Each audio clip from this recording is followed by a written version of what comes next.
Armas saatekuulaja ja veel armsam saatevaataja. Tere tulemast kuulama Sevenplace'i podcasti episoodi järje numbriga 37.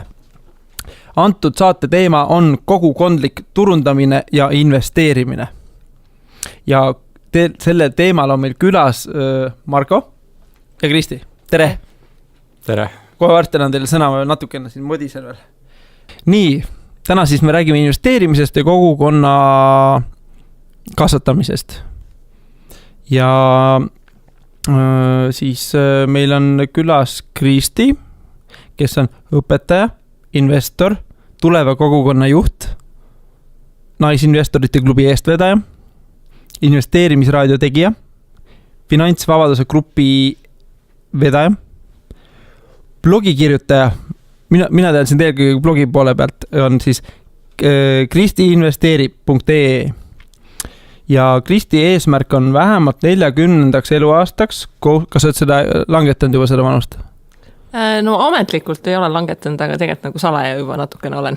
Jah, et see võiks 35 olla, 33. No, 35 on juba selline päris ilus. Jah, et on siis selleks ajaks kohustuslikust palgatööst loobumine ning täna tegeleb siis erinevate projektidega, et arendada eestlaste finantstarkust ning läbi oma kogemuste inspireerida ka teisi inimesi oma finantsolukorra üle kontrolli saavutama. Võtma ja saavutama, just.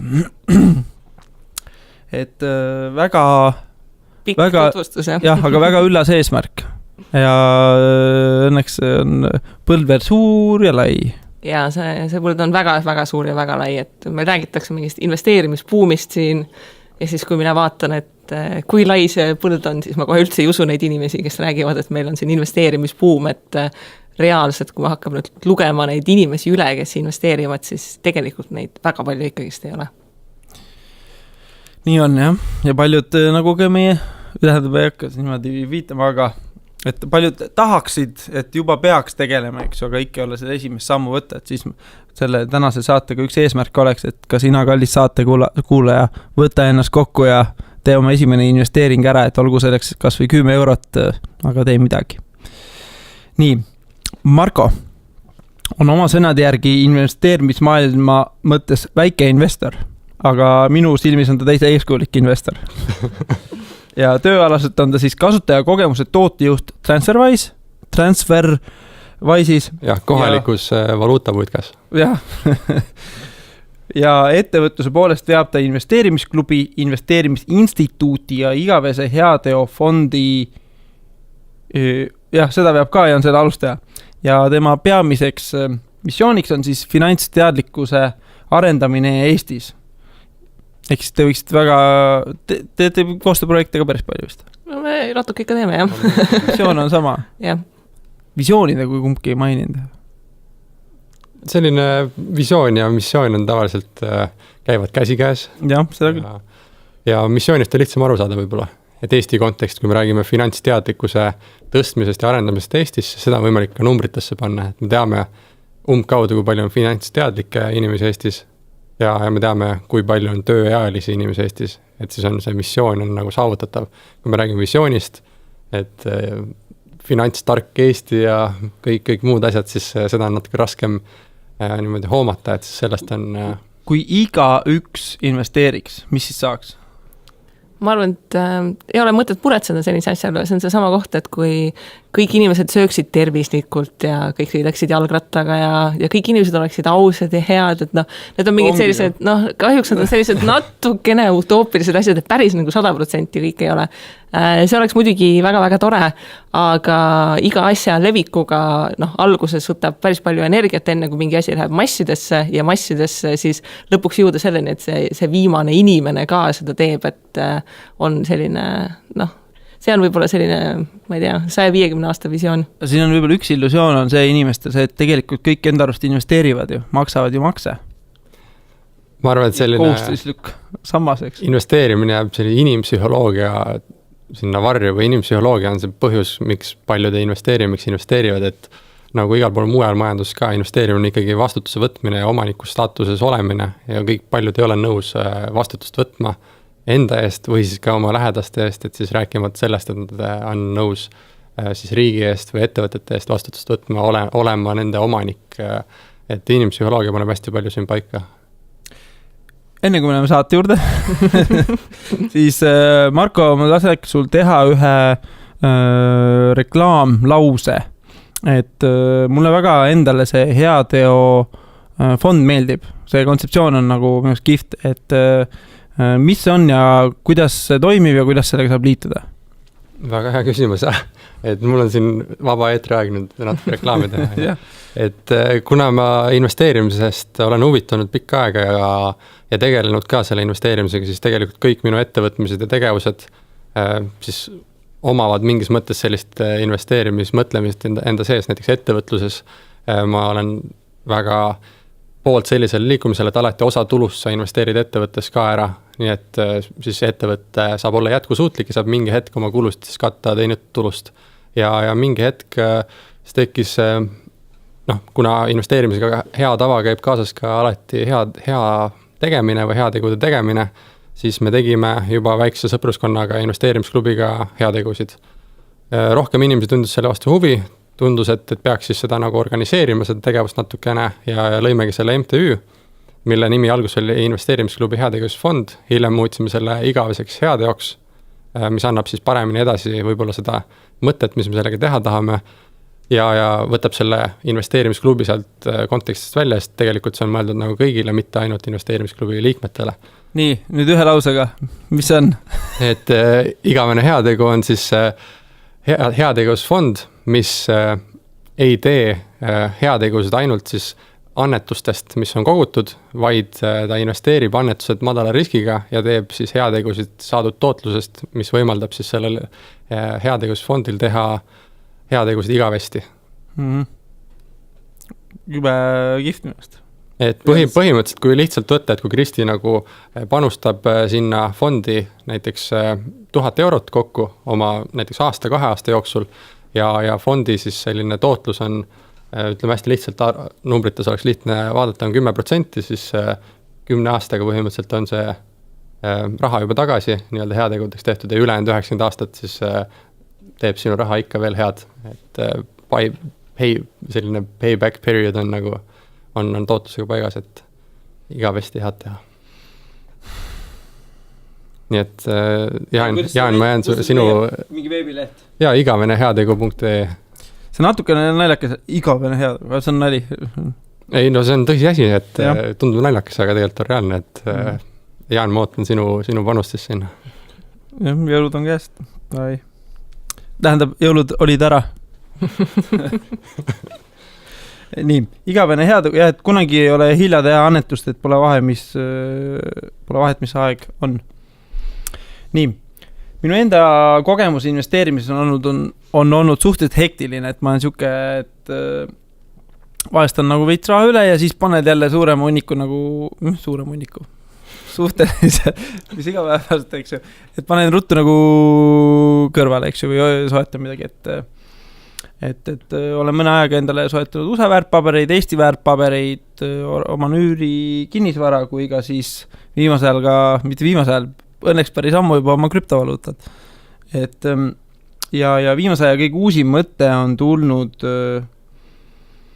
ühelt lõunasöögilt, kus siis räägiti metsa ostmisest. Üks tuttav siis ostab metsa päris palju kokku. See tundus sükene järgmine samm, mida tahaks teha, et kui krüpto hullus mööda läheb, et ostaks metsa. Et tunduks midagi reaalset. Maiset. Jah. Vot, ja et ühesõnaga investeerimine on selline asi minu arust, millega peaks iga inimene, vähemalt meie saate kuulaja, kes on võtnud endale selle aja ja seda saadet kuulata või üldse kuulab ennast harivaid, loodetavasti või meeltlahutavaid saateid, et siis tegelege investeerimisega, et see tasub ära. Kuidas sul investeeringutega läheb siis, jah? Ma pean tunnistama, et kõik, mis ma olen teinud, on ultrarohelised. Mul on kuidagi vedanud, aga need on, et mul on olnud head nõuandjad, et kindlasti see on üks viis, kuidas võib-olla alustada, küsida kellegi käest. Et mu kõige esimene investeering oli Facebooki aktsiad kunagi ammu, et see on täitsa tore. Aga nii, viimane asi enne, kui ma lähen esimese küsimuse juurde.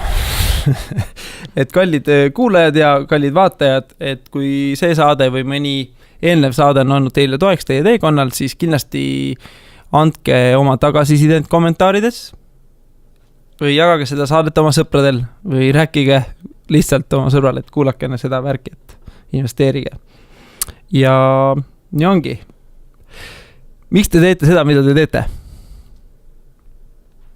Sest meeldib, põnev on, et muidugi sa pead täpsustama seda küsimust, et need asjad, mida ma teen, neid on mitmeid erinevaid, aga investeerimise puhul üldiselt see investeerimise idee, et sa saad enda elu muuta, et sa võtad midagi ette, sa saad enda elu üle suurema kontrolli ja suurema vabaduse ja sa saad läbi selle, et sul endal on suurem kontroll ja suurem vabadus, saad rohkem ühiskonda panustada ja huvitavamaid asju teha, siis ma arvan, et küsima peaks pigem see, et miks kõik inimesed ei tee seda, mida meie teeme. Jah.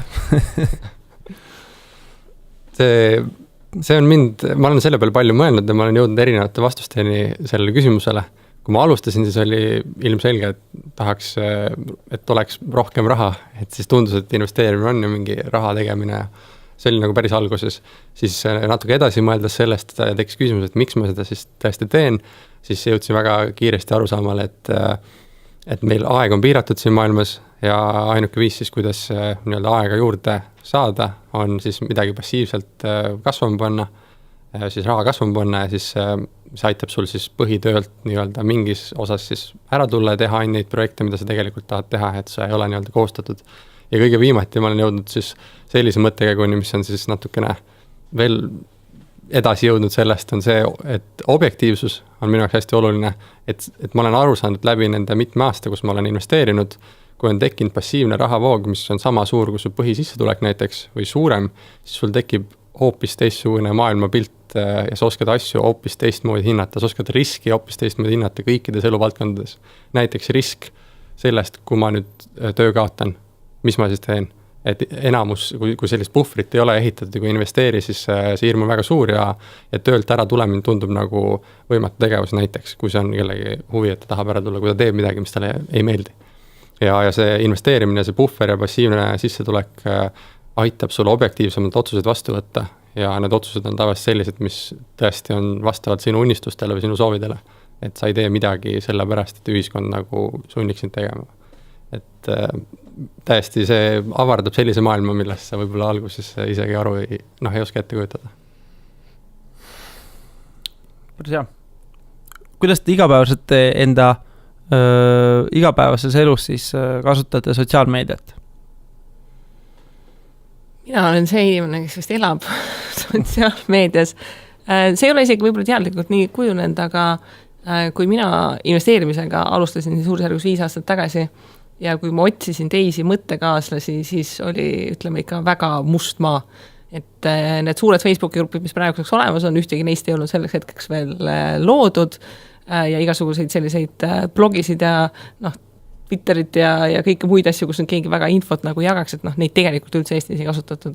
Et praegusel hetkel on, kuna meil igapäeva elus, inimeste tutvusringkonnad küll muutuvad, kui sa hakkad investeerimisega tegelema, su ümber tekib üha rohkem inimesi, kes ka investeerivad, aga et eriti alguses see roll oli selles, et leidagi neid sarnaselt mõtlevaid inimesi ja sotsiaalmeedia igal kujul andis lihtsalt võimaluse seda teha, et ühendada inimesi, kellega igapäevaselt kokku ei puutu ja just sellist julgustust saada, et kuskil on need teised hullud ka, kes mõtlevad samasugustele asjadele, et siis läbi sotsiaalmeedia oli lihtne nende inimestega niimoodi virtuaalselt kokku saada. On sul mingi lemmikplatvorm ka endal? Ma olen vist see vanakooli igav inimene, kes Facebooki kasutab üle kõige vist. Et üldiselt mingil hetkel, kui üks platvorm muutub nii domineerimaks, siis on nagu natukene keeruline kuskil üle minna. Ja investeerimise puhul sul on piisavalt palju teksti ja analüüsi, et mingid suhtlusformaadid nagu väga ei toimi, et 140 tähemärgiga Twitteris nagu investeerimisarutelusid pidada on võib-olla nagu natukene keeruline. Instagram ka siis on... et Instagram on siis, kui nagu finantsvabadus on saavutatud, siis hakkad nagu Instasse nagu tegema pilte, et kuidas sa siis jalad seina nagu soojal maal oled. Mina personaalselt oma isiklikus elus kasutan peamiselt Facebooki ja Instagrami, et Facebooki enamasti sellepärast, et suhelda inimestega, sest seal on see Messengeri funktsioon, mida kõik siis kasutavad, et ma arvan, et selle peale minu Facebooki personaalne aeg läheb enamus sinna Messengeri ja Instagrami siis panen mingit pilte, mis on minu nii-öelda sõpruskonnale mõeldud. Et kui ma midagi teen, mida ma tahaks jagada, siis ma panen sinna. Facebooki ma siis nagu kõiki pilte ei pane, et seal on rohkem, Facebook on rohkem seotud selle ettevõtlusega või investeerimisklubiga, et kui minnagi investeerimisklubi juurde, siis üks tark mees kunagi ütles, et ära jää lootma ainult ühele platvormile, et siis kui see platvorm muudab reegleid või midagi kaob ära, siis ka sinu kogu ettevõtmine ja kogukond kaob ära, et siis me oleme paralleelselt nagu ehitanud üles kõiki platvorme, kuigi muidugi Facebook on nii-öelda meie kõige dominantsem või kõige selline avalikum koht investeerimisklubiga, lisaks sellele oleme päris nii-öelda aktiivselt olemas ka Instagramis, et inimesed näeksid, mis see kogukonnas toimub, sest see on selline ühine tegevus, et siis näitame pilte, kes on kogukonna liikmed, millised on üritused, jagame mõtteid seal. LinkedInis on meil olemas siis oma konto, et inimesed saaksid, kes on liikmed, saaksid endale märkida LinkedInis oma profiili peale ka, et olen selle kogukonna liige. Et siis see aitab teistel ka võib-olla leida seda. YouTube'is on meil kanal, mis on minu meelest ainuke investeerimisalane eestikeelne videokanal. Ja muidugi podcast on olemas, kui see sotsiaalmeedia alla läheb. Ja siis kodulehte ikkagi kasutame ka kõikide ürituste registreerimiseks ja blogide panemiseks, et siis proovime hoida sellist hajutatust, et kui üks koht ära kaob, siis meie kogu ettevõtmine ka üldse ära. Me ei hakanud päris nii lootusetud ei ole, et me ka podcastiga oleme tegelikult SoundCloudis, et seal on kõige niimoodi lihtsam ja loogilisem ja täpselt see sama koht, et inimesed ei ole ka kõik Facebookis, et meil jookseb osa infos ka kodulehele ja eelkõige läbi meililisti, et eestlased tegelikult ikkagist meililiht tarbivad suhteliselt hästi, et kuna ta ennast sinna juba kirja pannud, et nad huvi tunnevad, siis üldiselt nad loevad ka, et mis neile kirjutatakse. Meil just eelmine podcasti episood rääkis turunduse automatiseerimisest ja seal põhirõhk oli meil siis e-mailide arutelu ning seal ka jõudsime või saatekülalistega koostöös, et või ettepanekutele, et e-mail on see number 1 personaalne kanal, eks ju, kus siis tegelikult inimest nagu kätte saab, et siinkohal vihje, et kellel veel on suur fännibaas, aga ei ole endale väga palju meile viitsinud koguda või polnud pidanud selle varem vajalikuks või nüüd tahab sellega tegeleda, siis soovitan teha Facebookis lead ads'e ainult enda fännidele. Nii saab väga soodsalt ja odavalt saab tegelikult need, madalad õunad, et põhifännide meilid ikkagi ära koguda, et. Ja minu disclaimer on siin see, et meil on ka mailing list muidugi, aga mailing list ei tohi nagu ära kuritarvitada, et seda tehakse päris palju praegu ja ma ise tööalaselt TransferWise'is meeskonnaga ehitan ka täiesti uut siis sõnumineerimise keskkonda TransferWise'ile, mis katab ära siis e-mailid, push notification'id, SMS-id ja web notification'id ja meil on väga tähtis see, et kui palju kirju me üldse enda inimesed saadame, kuidas me seda kontrollime ja eriti, kui me räägime siin kogukonna ehitamisest, siis sa pead aru saama, kõik on sinu sõbrad ju tegelikult, et kui palju sa oma sõbrale kirju saadad, et kui iga päev tuleb üks kiri, siis ma ei taha enam sõber olla. Aga siis sellest teemast kuulage meie eelmist episoodi. Kuidas teie investeerimiseni jõudsite lühidalt? Esimene investeering, mäletate? Minul on investeerimise idee nagu kogu aeg huvi pakkunud, aga kui ma keskkoolis lugesin mingid USA investeerimisraamatuid, siis seal oli samm 1 oli see, et maksa krediitkaardi võlg ära ja siis jääb iga kuu raha üle, mida investeerida. Ja siis ma teeksin küsimus, et keegi annab mu krediitkaarti, et mul ei ole nagu mingit võlga, mida ära maksta, et seda vaba raha voogu tekitada. Ja ma jõudsin selle investeerimis kunagi tagasi, kui ma uuesti tööle läksin. Ma läksin läbi Noored kooli programmi õpetajaks. Sellel hetkel, kui õpetajate palka ei olnud veel hakatud tõstma. Ja siis pärast oma esimest õpetaja kuud, mis on nagu õpetajate rikkas, esimene õpetaja kuu suhteliselt tappev, siis kui pangakontole laekus palk, mis sellel hetkel oli siis täiskohaga töötav õpetaja palk oli tervelt 600 eurot bruto, siis oli nagu see koht, et nüüd tuleb nagu midagi teha, et uuesti nagu otsast pihta hakata ja nagu paljude puhul minu esimene investeering oli ühisrahastus, 10 eurot valisin väga usinalt välja selle inimese, kes minu meelest oli hullult usaldusväärne, et talle võiks laenu anda ja see oleks muidugi pankrotti. Korralik käsitöö. Jaa, korralik käsitöö oli, et noh, see esimesed 10 eurot või 100 eurot, see ongi alati nagu kõige hirmsam tegelikult mängu panna, et sealt tuleb üldiselt see kooliraha kohe alguses ära maksta ka. Alguses tundus see palju, pärast on see nagu juba hea, et eks ju tegelikult nii ongi hea alustada tegelikult, et mitte kohe, et teed lõpuks on sul paar tuhat üle, eks ju, näiteks siis alustad, eks ju. Ja siis on palju hirmsam, et 10 euroga on vähemalt see, et okei, kui see läheb, siis läheb. Minu selline esimene investeerimine, siin kui ma hakkasin aktiivselt investeerima, neid naljalugusid ei räägi, mis ma kunagi ammu tegin, aga et esimene oli siis Olümpikasiino aktsiad. Ja ma iseenesest võtsin sellise lähenemise, et ma võtan nüüd 3 kuud aega ja loen kõik uudised, mis tulevad Olümpikasiino kohta näiteks Äripäevas ülesse, et ma tahaks lihtsalt aru saada sellest ettevõttest. Ma uurisin nende kodulehte, lugesin aruande läbi, väga palju midagi tol hetkel aru ei saanud, siis mõtlesin, ma hakkan jälgima. Lugesin hästi palju uudiseid ja mida rohkem lugesin, siis rohkem sain aru, et ma ei saa ikka üldse midagi aru. Siis mõtlesin, et tegelikult siis peaks ikkagi panuse tegema, et siis huvi nagu kasvab, et siis ma hakkan võib-olla aru ka midagi saama.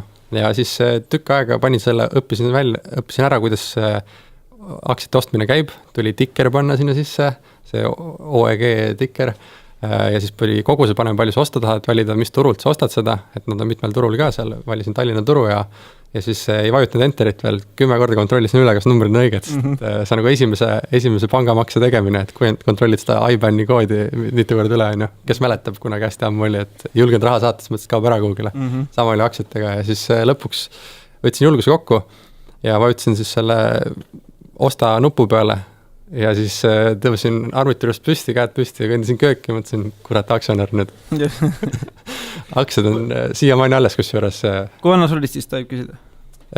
Ei, see ei olnud nagu nii ammu, see oli, ma ei täpselt kuupäeva ei tea, aga ma arvan, et see oli 2013 aasta jaanuar kohe alguses. Et ma ei teagi, mis nüüd möödas on. 5 aastat. 5 aastat. Päris palju vist muutunud. Aga aktsia on siiamaani alles.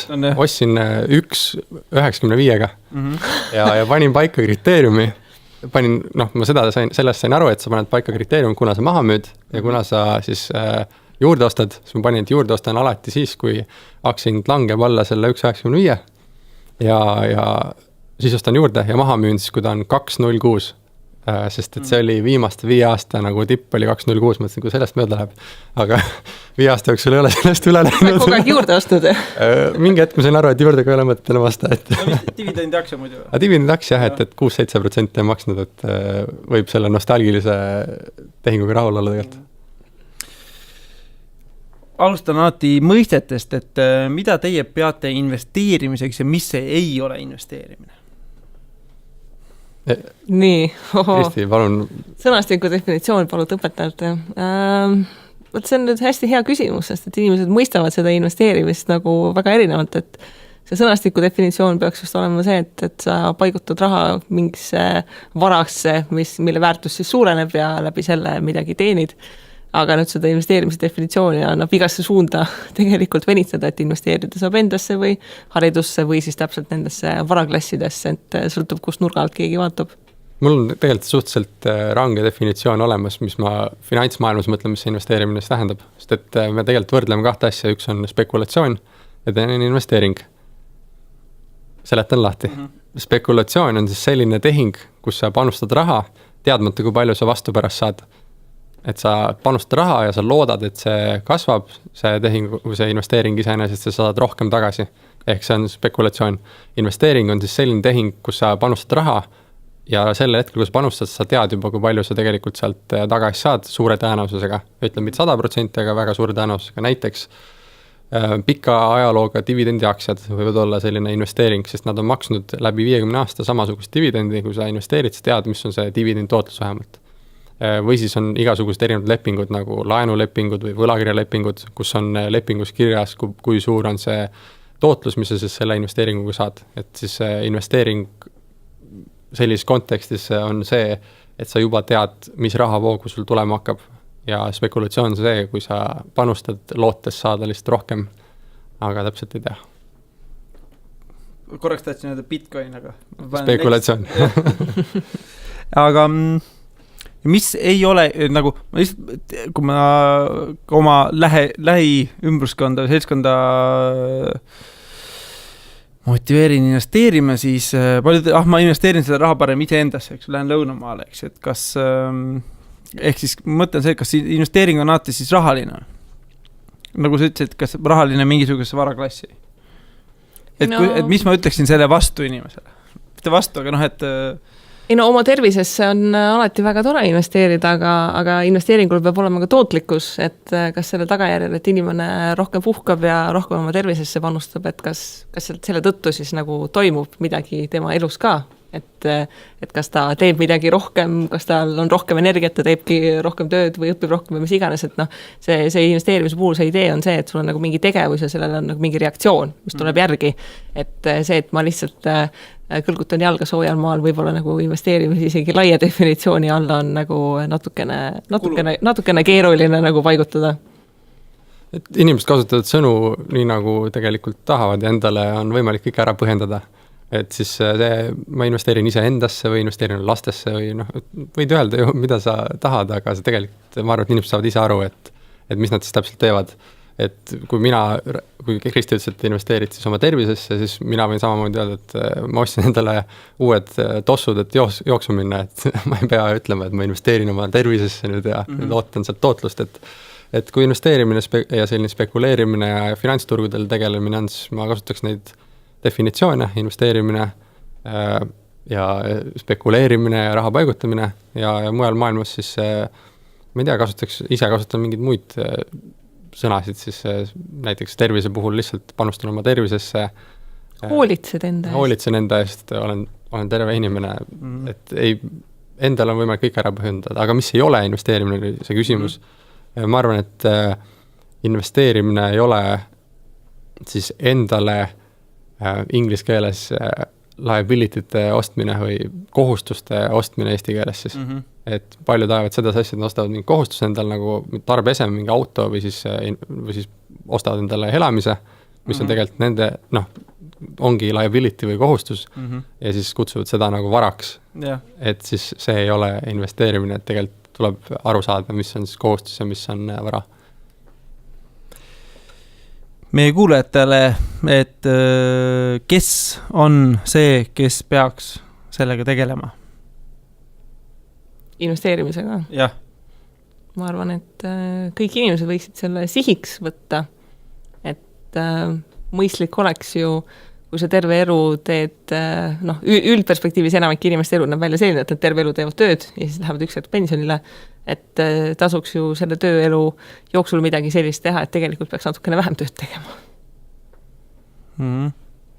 Nõustun täiesti, et kõik võiksid ju midagi tallele panna, et hiljem oleks lihtsam. Ja võib-olla ka mitte see, et vähem tööd tegema, mul on oma elukaasa hullult vaielda sel teemal, et mulle meeldib see töö, mida ma teen, ma olen hästi tänulik, et ma saan seda, mida on teha, aga just see, et kui ma mingi hetkel võib-olla tahaks teha korraks midagi muud, eks ju, et siis mul on see objektiivne võimalus, eks ju, valida oma uusi tegevusi. Et ma ennast nagu mitte töötavana, võib-olla praegu räägin seda, aga mulle meeldib nagu see, mis ma teen, eks ju, et ja, aga vaata, seal ongi see koht, et asi ei ole niivõrd sellest, et mitte töötamine, eks, et inimestel on, kui inimesed kui neile meeldima töö, siis nad kujutavad ette seda finantsvabadust, et nagu keel kukub ja nüüd nagu raha tuleb ja nüüd nagu pliiats kukub ja kohe on esimese lennukiga minemas, et idee ongi pigem selles, et sa töötad nende finantsidega selleks, et sa saaksid juba praegu ehitada endale sellise elu, et sa ei taha selle elu juurest ära põgeneda. Aga ütleme, ma olen väga palju inimestega suhelnud, kes ütlevad ka, et neile tegelikult väga meeldib nende töö. Ja kui nüüd ikkagi sageli küsida, et kui keegi annaks sulle täpselt sama summa raha, ilma et sa peaksid tööle minema, kas sa siis läheksid ka tegelikult 5 päeva nädalas, 8 tundi päevast tööle? Ja millegi pärast siis nagu väga paljud inimesed ei ütle tegelikult jah selle peale enam, sest et neile ju väga meeldib nende töö. See ongi see, tegelikult on kohustus, et sul on kindel aeg, kui sa pead seal olema kindel, et kui sul contract on või leping on, siis oledki seal ju nii kaua, kui sul lepingut enam ei ole, et sul seda vabadust ei ole, objektiivsust ei ole.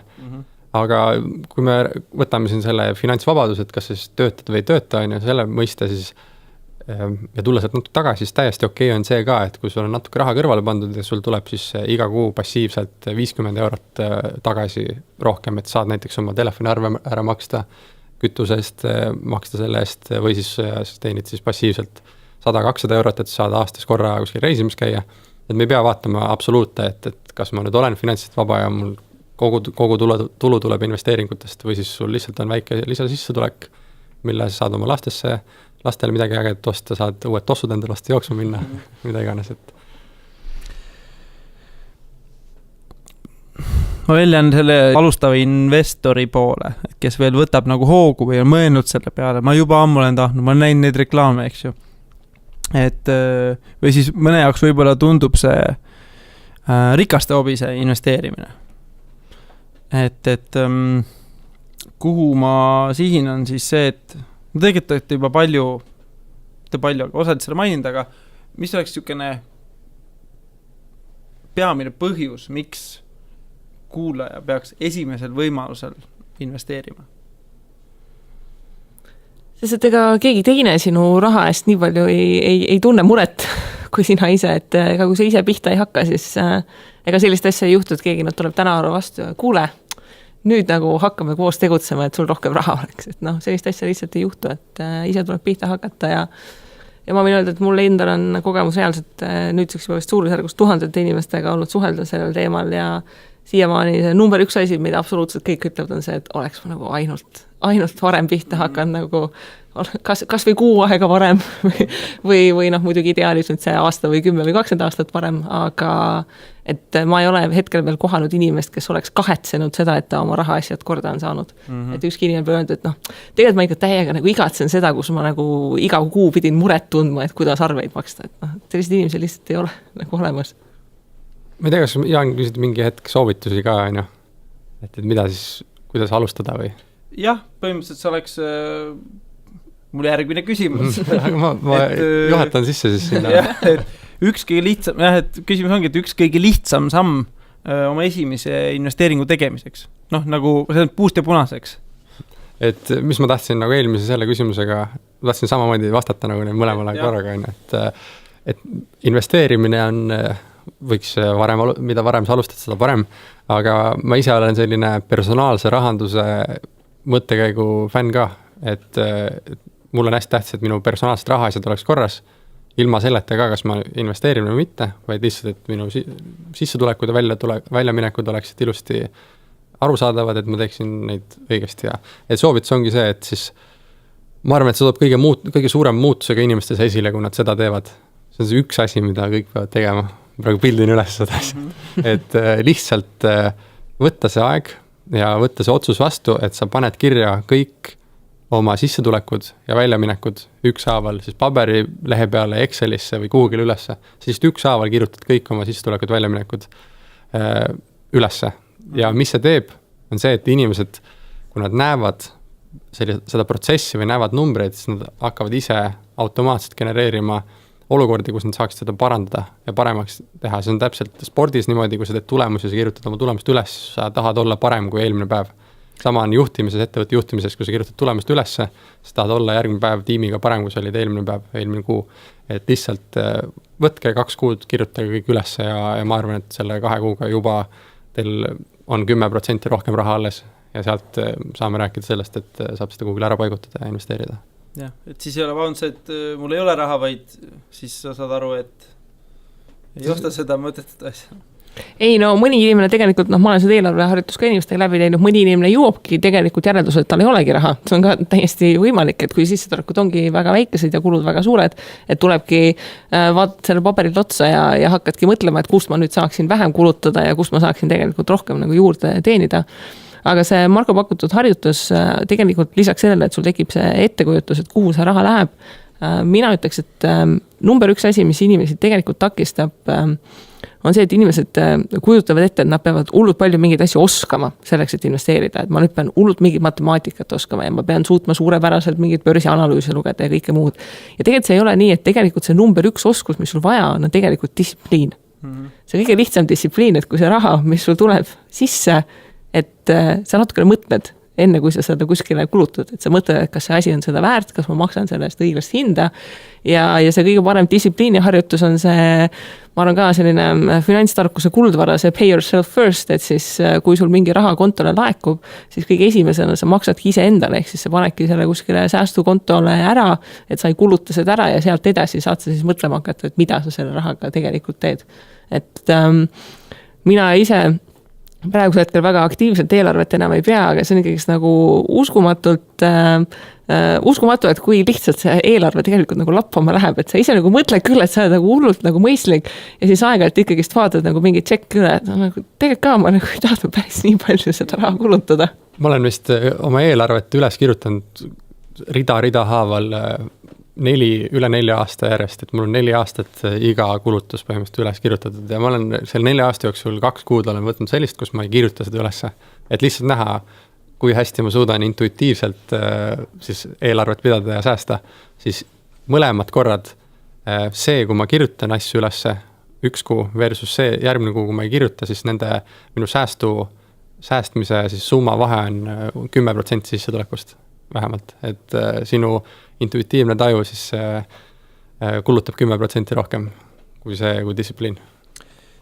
Igaks juhuks küsin siia, et Marko, kas sul on või Kristi, kas sul on mõnda head Exceli põhja, template'i, mida võiks näiteks panna saate kommentaarides, mida inimesed saaks alla laadi. Et mul on endal üks aasta eelarve puhul, mis ma tein ka siukse nagu, mängu, et kuhu ma nagu lihtsalt prognoosides, eks ju, et kuhu ma võiksin, kui palju kulutada, eks ju, see siuke robustne, eks ju.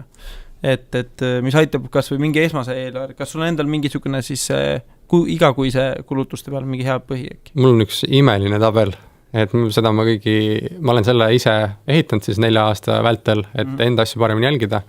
Investeerimisklubi liikmed enamus kasutavad seda ja ma hea meelega jagan siis kõigile kuulajatele ka. Seal on, boonus on see, et iga kuu saad üles märkida ja ta lõpuks siis näitab sul aasta koondnumbreid ka, et sa näed, kuidas see aasta on siis edenenud või alla läinud, et ma kasutan seda väga efektiivne, jagan.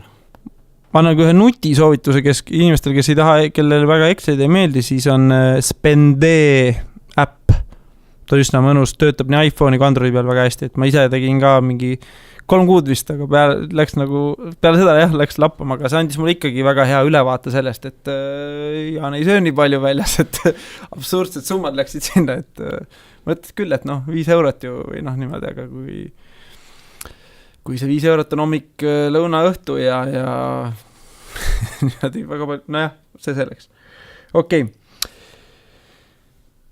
Eestlaste seas on vist 6-7% väärtpaberite omanikke või? Kuskilt lipstas siuke number välja. On see nii umbes?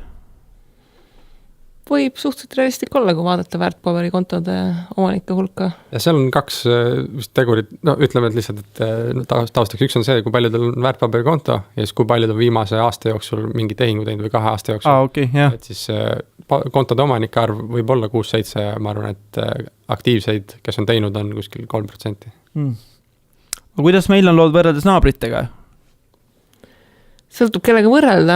Kui me eestlaste lemmikad, kui me nüüd lätlaste leedukatega võrdleme, siis me saame nagu rind kummi ja meil on nagu päris okei, et seal ma olen siin ka paari Lätist huvilisega kokku saanud, kes on ka uurinud just, et kuidas Lätis saaks nagu käivitada sellist investeerimiskogukonna nagu ideed.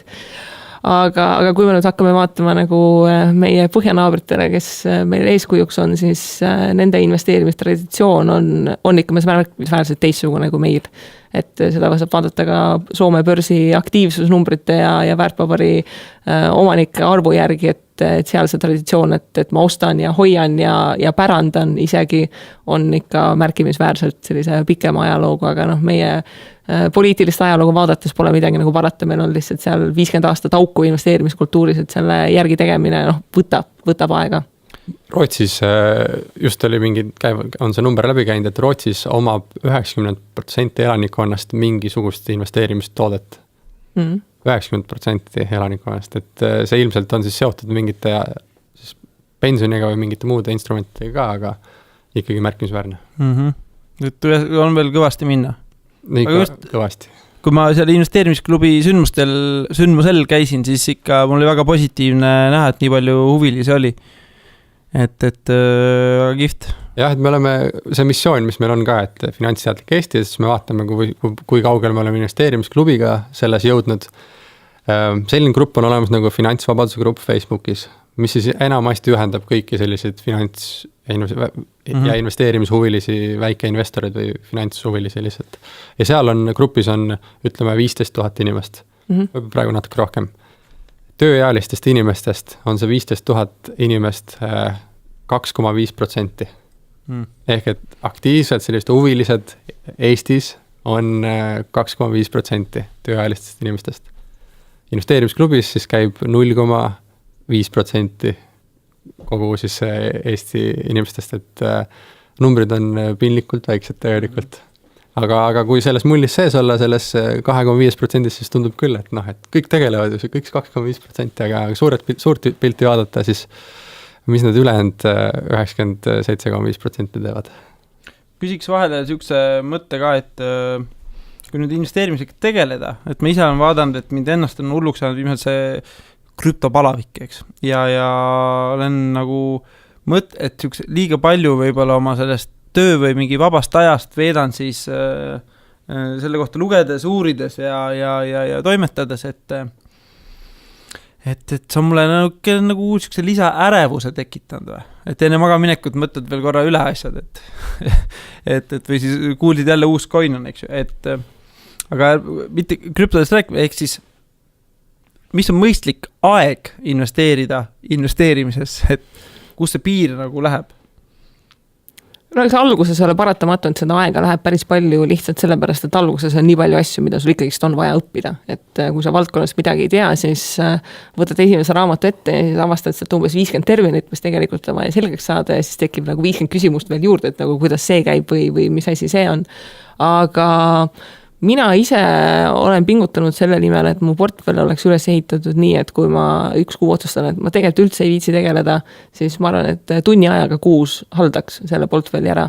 Et idee ei olegi ju selles, et see investeerimine oleks sul nagu lisatöökoht, kuhu sa pead oma aega kulutama, et kui ta on sulle hobi ja sa seda naudid, see on nagu teine asi, aga idee on ikkagi sellest, et endale vaba aega ja vabadust juurde tekitada, mitte stressi ja rohkemat tööd. Ma soovitan igal ühel siis mõelda välja, kui palju aega nad soovivad sinna panna. Kui see on hästi huvitav sinu jaoks, näiteks nagu krüptovaluuta mingi hetk oli sinu jaoks jaan, siis võid sinna rohkem aega panna, kuna see huvitab sind. Mind huvitab ka igast investeerimine ja Excelite tegemine ja siis ma panen sinna võrdlemisi palju aega. Aga siis mul on ka tuttavaid, kes ei huvita nii palju sellest teemast, ei huvitu, et ei taha lugeda igat uudist, mis tuleb välja või mingi teemaga kaasas käia, siis neil on ka instrumendid olemas, et saavad automaatselt kanda mingi summa püsikorraldusega iga siis palgapäeva järel ära näiteks või iga nädal ära ja siis investeerida näiteks indeksfondidesse või passiivselt mingitesse hoiustesse või et kõigil on, ma arvan, midagi olemas. Et see ajaline piirang siis tuleks ise seada endale. Reeglitest üldse või praegu me räägime väga palju investeerimise võtmes, aga vähemalt krüpto puhul ma näen ka seda, et inimesed segamini, minu jaoks on 2 erinevat asja, et üks on investeerimine, teine on kauplemine. Ja siis ma näen, et inimesed, kes nagu ma väga palju tuttavaid on tublid ja tulnud nagu panustanud ka krüptosse või kas nad on tublid olnud, seda näitab aeg, aga nagu panustanud sinna, aga nad hakkavad selle kohtlema kui nagu treidimist, eks ju, mitte nagu pane ja oota, eks ju, pikaajalise eesmärgiga, aga et eile langes ja täna tõusis ja et see nagu muutub ärevaks siis selle inimesed, et mis reegleid te soovitaksite siuksele alustavale investorile? Ütleme, see ahvatlus mängida, ma arvan, et tekib kõikidel, et natukene sellist põnevust, et me ratsionaalselt oleme enamik võimelised mingi investeerimisplaani paika panema, aga siis tuleb ikka mõtled, aga äkki nagu võiks nagu sinna ka panustada või äkki see on ka põnev. Et ega see reegel ongi selles suhtes hästi konkreetne, et paned mingi protsendi oma portfellist paika, et kui see krüpto tõesti silmad nii põlema paneb, siis panedki endale 5% portfellist ja see on see hard limit, et sellest ma üle ei lähe ja siis kaupla kasv läbi, kui soovid on, et nagu ma juba ütlesin, see distsipliin on see, mis on see, mis seda lõpptulemust väga palju mõjutab, et võib tunduda väga ahvatlev, et ma kütan kuskile muud kui raha juurde ja täiega põnev on, siis ajalugu näitab, et need ülipõnevad asjad lõppevad ikkagist sellega, et võitjad on need, kes õigel ajal välja on saanud. Jah, edukaks siis investeeringuks on vaja 2 tehingut, ostu ja müüki. aga krüpto koha pealt paar kommentaari ka võib-olla, et Kristi ja Tauri tegid ka hiljuti saate krüpto teemadel ja ma seda ka kuulasin. Mis saate nimi oli või mis osa number see oli? See on investeerimisraadio ja osa peaks siis numbriga olema 124. Jah, see on siis saate linkides saadaval? Ma panen blogisse kirja, nii. Ja krüpto koha pealt siis seda, et paljud räägivad siis krüptosse investeerimisest. Iseenesest väga üllas teema, et krüpto kui tehnoloogia, blockchain kui tehnoloogia on nagu väga perspektiivikas, kõik näevad, et sealt võib midagi nagu suurt tulla tulevikus, aga siis investeeritakse Bitcoini näiteks, mis on ainult üks viis või üks selline teenusepakkuja, kes kasutab blockchaini, et siis enda teenust pakkuda ja siis kõik räägivad krüptovaluutasse investeerimisest, aga tegelikult investeerivad Bitcoini ja Bitcoin iseenesest, nagu seal Kristi saates ka välja tuli, suudab siis praegusel hetkel protsesside 8 siis tehingut 1 sekundi jooksul ja samas kui vastupanuks oli Visa ja Mastercardi süsteemid, mis protsessivad siis tuhandeid makseid või tehinguid siis 1 sekundi jooksul, siis kui sinna süsteemi siis investeerida, siis investeeritakse nagu, siis me peaksime rääkima, et kas sa investeerid siis sinna Visa ja Mastercardi sellesse platvormi või sa investeerid blockchaini kogu tehnoloogiasse, mitte et sa investeerid siis ühesse teenusepakkujasse, kes seda tervet platvormi kasutab, et ma soovitaks siis sellesse kuidagi tehnoloogiasse nii-öelda panustada, mitte siis ühte teenusepakkujasse ainult ja kelle eluiga võib päris lühike olla. Et selline kõrvalpõige sellest krüptomaailmast, et siis aru saada, mis see fundamentaalne, et kas sind huvitab see tegelikult see tehnoloogia või sa lihtsalt sõidad mingi ühe teenusepakkuja lainega kaasa, mis on siis väga riskantne, nagu investeerimiseski, kui me räägime, see on hästi palju riskidest sõltuv, et risk on siis suur, kui sa paned kõik oma raha ühte kohta. Et loeme rohkem või saame aru fundamentaalidest ja kuidas need asjad töötavad ja ma arvan, et tehnoloogial on suur tulevik. Väga hea, aitäh.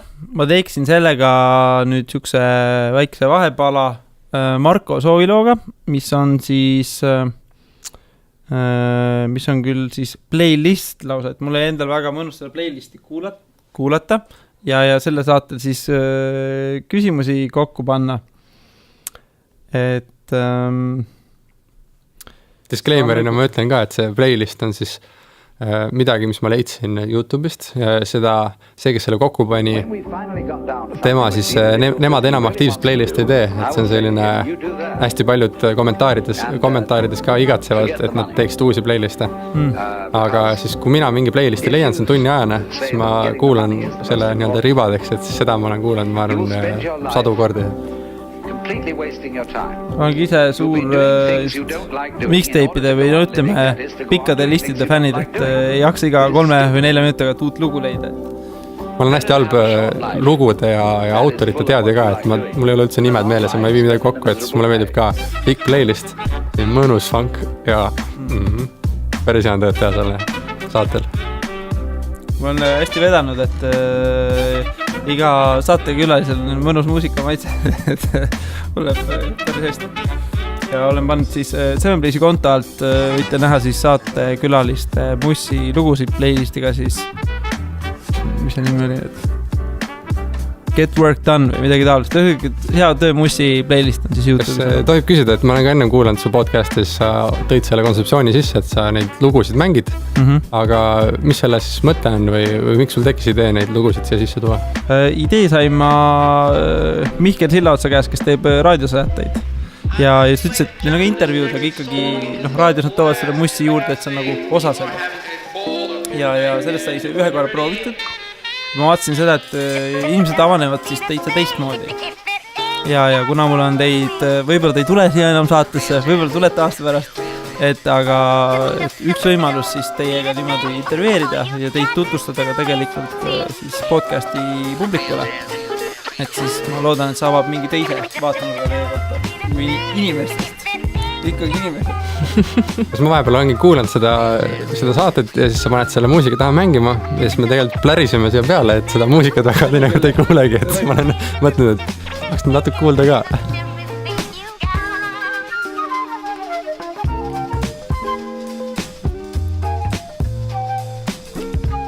Majestic Casual Mixtape. väga hea nimi. jaa, täpselt. Ja siin alguses on ka selline, noh, kui me räägime enesearengust ja investeerimist, siis alguses ta ütleb siin mõned laused selle playlisti alguses kohe, mis on hästi asjakohane. Et kõik, kes leiavad üles, siis kuulake seda algust ka.